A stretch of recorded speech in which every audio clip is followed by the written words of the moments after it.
একসময়ের সবুজে ঘেরা বারুইপাড়া বনবিট আজ ধীরে ধীরে হারাচ্ছে তার অস্তিত্ব।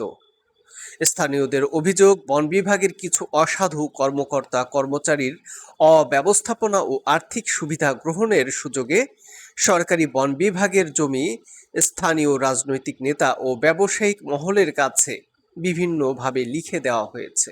ফলে বনভূমির বড় একটি অংশ এখন আবাসিক এলাকায় রূপ নিয়েছে। বর্তমানে যে সামান্য সরকারি বনভূমি অবশিষ্ট রয়েছে সেটিও দখলের শঙ্কায় রয়েছে।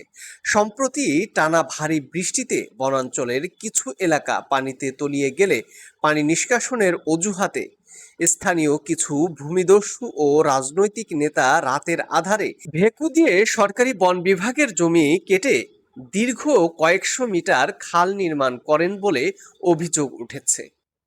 পরে পানি নেমে গেলে বন বিভাগ খনন করা সরকারি জমি ভরাটের উদ্যোগ নিলে স্থানীয় ভূমিদস্যুরা মিথ্যা অভিযোগ তুলে কাজে বাধা দেয়। বনবিট কর্মকর্তা সহ অন্যান্য কর্মকর্তা কর্মচারীদের বিভিন্ন সময়ে হুমকি দেওয়া হচ্ছে বলেও জানা গিয়েছে। এতে কর্মকর্তা কর্মচারীদের মধ্যে আতঙ্ক বিরাজ করছে।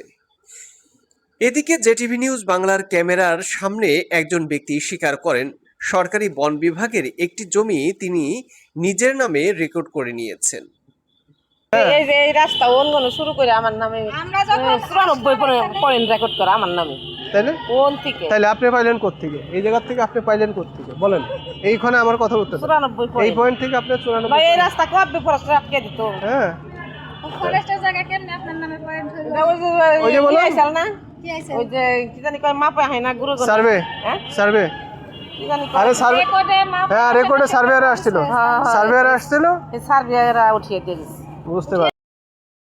স্থানীয়দের মতে বর্তমানে বৃষ্টির সময় জলাবদ্ধতার প্রধান কারণ প্রাকৃতিক নয়, বরং ছোট ছোট টিলা ও বনভূমি দখল করে বসত ভিটা নির্মাণের ফলে পানি চলাচলের পথ সংকুচিত হয়ে পড়েছে।